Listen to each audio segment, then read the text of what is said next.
Hello, Michael here, looking at Psalm 77 for our devotion today. A psalm which may be subtitled, In the Day of Trouble, I Seek the Lord. And we're going to read verses 6 through 10 for our devotion. Let's go ahead and read verse 6.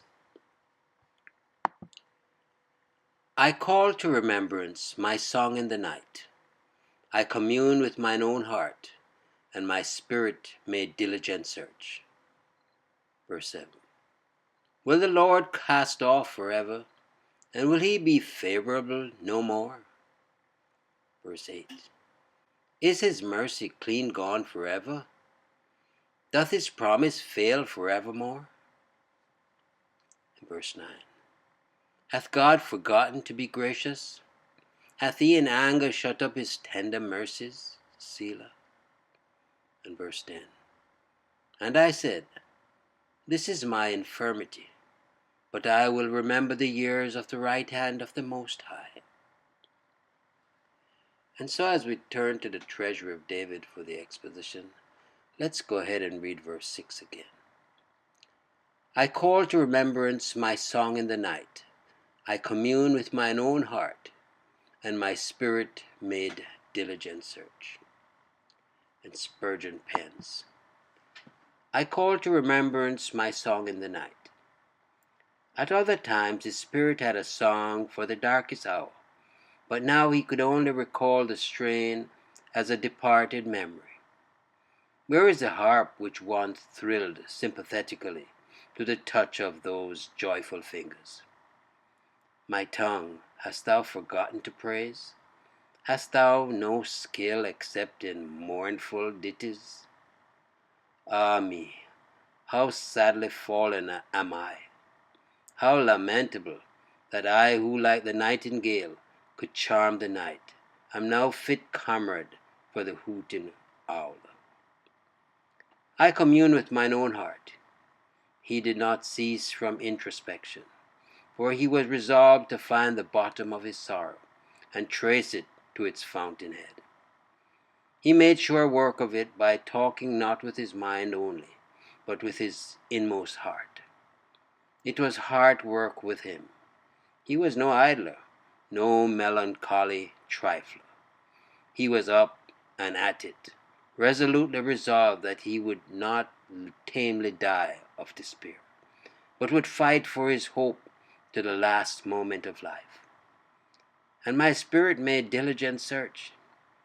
He ransacked his experience, his memory, his intellect, his whole nature, his entire self, either to find comfort or to discover the reason why it was denied him. That man will not die by the hand of the enemy, who has enough force of soul remaining to struggle in this fashion. In verse 7 it reads, Will the Lord cast off forever, and will he be favourable no more? Will the Lord cast off forever? This was one of the matters he inquired into.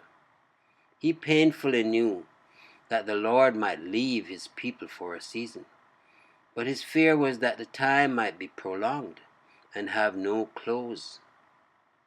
Eagerly, therefore, he asked, Will the Lord utterly and finally reject those who are his own, and suffer them to be the objects of his contemptuous reprobation, his everlasting cast-offs? This he was persuaded could not be. No instance in the years of ancient times led him to fear that such could be the case. And will he be favourable no more? Favourable he had been. Would that goodwill never again show itself? Was the sunset never to rise again? Would spring never follow the long and dreary winter? The question was suggested by fear, but there also the cure for fear. It is a blessed thing to have grace enough to look such questions in the face, for their answer is self-evident and eminently fitted to cheer the heart. In verse 8, Is his mercy clean gone forever? Doth his promise fail forevermore? Is his mercy clean gone forever? If he has no love for his elect, has he not still his mercy left? Has that dried up? Has he no pity for the sorrowful? Doth his promise fail forevermore? His word is pledged to those who plead with him. Is that become of none effect? Shall it be said that from one generation to another the Lord's word has fallen to the ground, whereas aforetime he kept his covenant to all generations of them that fear him? It is a wise thing thus to put unbelief through this catechism. Each one of the question is a dart aimed at the very heart of despair. Thus have we also in our days of darkness done battle for life itself. And verse 9. Hath God forgotten to be gracious? Hath he in anger shut up his tender mercies? Selah. Hath God forgotten to be gracious? Has El, the mighty one, become great in everything but grace?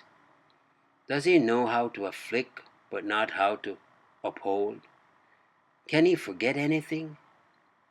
Above all, can he forget to exercise that attribute which lies nearest to his essence? For he is love. Hath he in anger shut up his tender mercies? Are the pipes of goodness choked up so that love can no more flow through them? Do the bowels of Jehovah no longer yearn toward his own beloved children? Thus with cord after cord, unbelief is smitten and driven out of the soul. It raises questions, and we will meet it with questions. It makes us think and act ridiculously, and we will heap scorn upon it. The argument of this passage assumes very much the form of reductio ad absurdum. Strip it naked, and mistrust is a monstrous piece of folly. Selah. Here rest a while, for the battle of the question needs a lull. And verse 10. And I said, this is my infirmity, but I will remember the years of the right hand of the Most High. And I said, this is my infirmity. He has won a day. He talks reasonably now, and surveys the field with a cooler mind. He confesses that unbelief is an infirmity, a weakness, a folly, a sin. He may also be understood to mean, this is my appointed sorrow. I will bear it without complaint. When we perceive that our affliction is meted out by the Lord, and is the ordained portion of our cup, we become reconciled to it, and no longer rebel against the inevitable. Why should we not be content if it be the Lord's will? What he arranges is not for us to cavil at. But I will remember the years of the right hand of the Most High. Here a good deal is supplied by our translator, and they make the sense to be that the psalmist would console himself by remembering the goodness of God to himself and others of his people in times gone by. But the original seems to consist only of the words, the years of the right hand of the Most High, and to express the idea that his long continued affliction, reaching through several years, was allotted to him by the sovereign Lord of all. It is well when a consideration of the divine goodness and greatness silences all complaining and creates a childlike acquiescence. Indeed, we do go through these eras in our lives when the turmoil and travail to come to grips with our afflictions. But then we come to a point where we get to reckon that it was sanctioned by the Lord for a purpose. And then we become more enlightened as we meditate on the goodness of God through it all, and know that in the end we will be victorious. Trust you enjoyed the meditation. Michael here declaring yet again, Jesus is Lord. Until next time, be blessed.